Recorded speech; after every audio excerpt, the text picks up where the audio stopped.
शिवरात्रि का प्रसंग कहता है, अपने मन की अभिलाषा रखकर तुम्हें जो चाहिए, एक काली मिर्ची और काली तिल्ली के 7 दाने। एक काली मिर्ची और काली तिल्ली के कितने दाने? 7 दाने हथेली में रखकर अपनी कामना कर कर मन से अपने मन की बात को कहकर शंकर भगवान के शिवलिंग पर चढ़ा दीजिए। आपकी मनोकामना, कहते हैं हर महीने शिवरात्रि आती है, इस शिवरात्रि पर, मुख्य शिवरात्रि पर चढ़ाओगे, अगले महीने की जब शिवरात्रि आएगी तो आपकी मनोकामना पूरी हो जाएगी। एक काली मिर्ची और 7 काली तिल्ली के दाने, मात्र 7।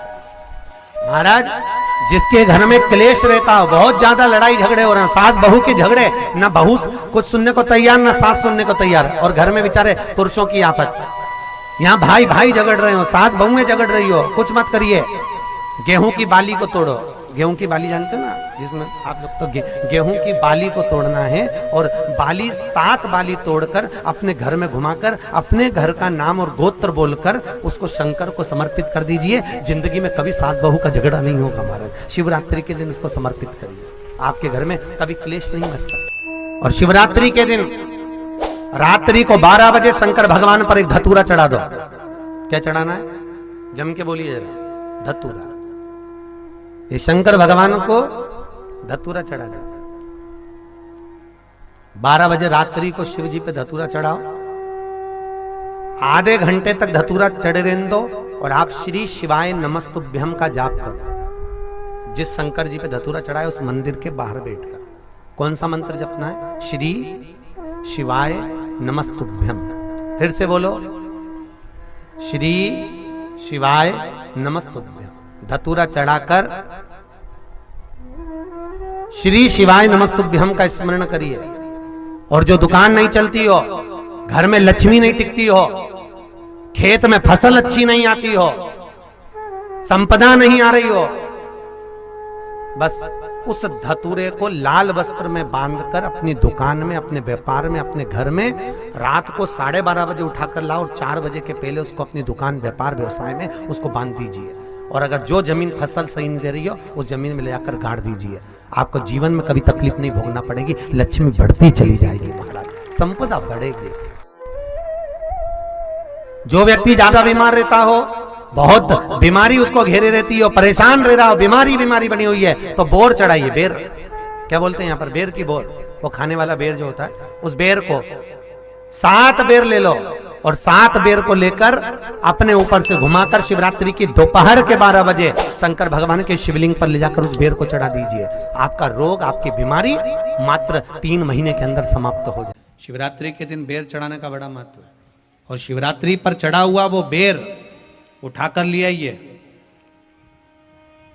और उस बेर को उठाकर रख लीजिए। मान लो किसी को उदर से जुड़ी हुई जब तकलीफ रहती है, पेट से जुड़ी हुई तकलीफ रहती है, पेट से जुड़ी हुई कोई भी प्रॉब्लम हो, अगर पेट से जुड़ा हुआ कोई भी रोग आपको लग गया और डॉक्टर की दवाई चल रही है, सारी औषधि चल रही है, जो शिवरात्रि पर आपने बेर चढ़ाया है, वो बेर अगर आपके यहाँ रखा हुआ है, वो बेर उस रोग वाले व्यक्ति को खिला दीजिए।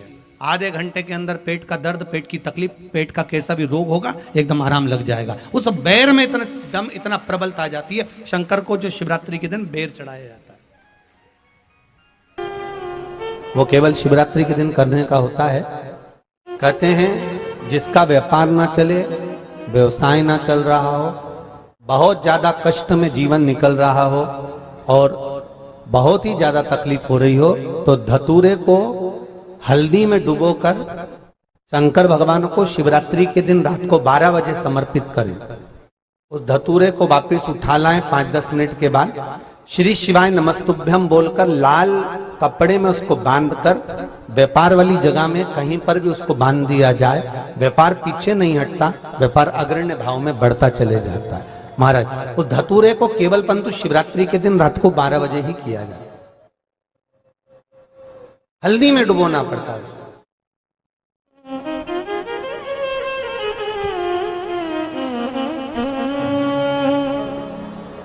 यही प्रमाण एक क्रम में और है महाराज जी। लिंग पुराण कहती है, मान लो किसी व्यक्ति को कोई एक भारी बीमारी हो गई, बड़ा रोग हो गया, और वो रोग डॉक्टर कह रहा है कि ये ठीक नहीं होना है, बहुत तकलीफ उसमें है और कष्ट ही कष्ट है, वो ठीक नहीं हो रहा, दवाइयां लग रही, गोलियां खा रहे हैं, तो महाराज उसका भी वर्णन है। 7 धतूरे, कितने धतूरे लेना है? 7 धतूरे। कोई सी भी शिवरात्रि से मतलब महीने में एक बार शिवरात्रि आती है, प्रत्येक महीने आती है। किसी भी शिवरात्रि के दिन 7 धतूरे लेकर, एक धतूरे में मौली, लच्छा, नाड़ा लपेटकर,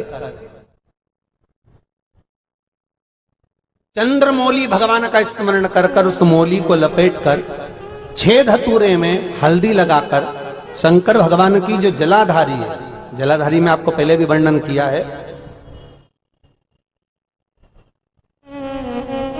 शंकर भगवान का ये शिवलिंग है, ये जलाधारी है, ये भगवान का जल निकलने का स्रोत, चरणारविंद का भाव।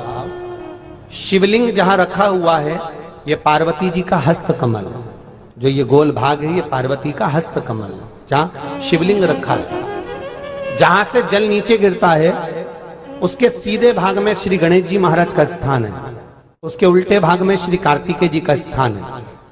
जलाधारी के सामने एक मोटी सी लाइन होती है, कहीं सांप बना होता है, कहीं स्थान बना होता है। जो मोटी सी लाइन है, ये शंकर भगवान की सबसे छोटी लड़की अशोक सुंदरी का स्थान है। जलाधारी के ऊपर जो 3 टेकी लगी है, ये भृगु ऋषि का, भृंगी गण का स्थान है।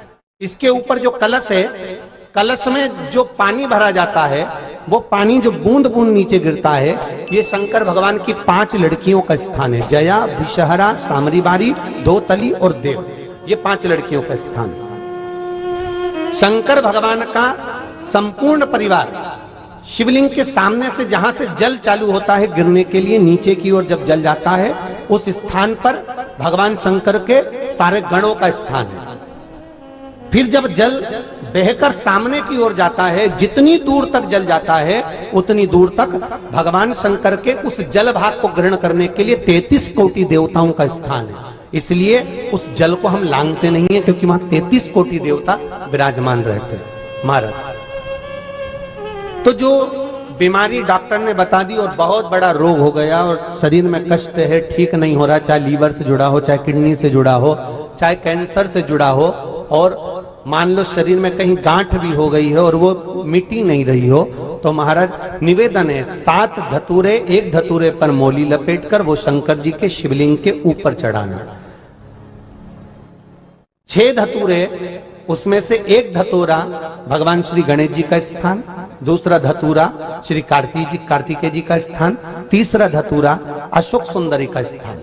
महाराज शंकर भगवान की जगदम्बा जी के हस्त कमल के ऊपर एक धतूरा, 5, एक धतूरा जहां से जल नीचे की ओर बहकर जा रहा हो, पानी जिस जगह से नीचे गिर रहा हो, बिल्कुल वहीं पर एक धतूरा चढ़ा देना है। उस धतूरे को चढ़ाने के बाद वो धतूरा वापस लेकर आना है, अवधूतेश्वर महादेव का नाम लेकर या चंपेश्वर महादेव का नाम लेकर उस धतूरे को, जो बीमार व्यक्ति है उसका स्पर्श कराकर बेलपत्री के पेड़ के नीचे पटकवा देना है महाराज। धीरे धीरे रोग में आराम मिलना प्रारंभ हो जाता है, औषधियां धीरे धीरे समाप्त हो जाती हैं और व्यक्ति स्वस्थ हो जाता है। ये केवल शिवरात्रि के दिन ही होता, 12 महीने शिवरात्रि आती है, आप किसी भी शिवरात्रि को कर सकते हो, किसी भी शिवरात्रि।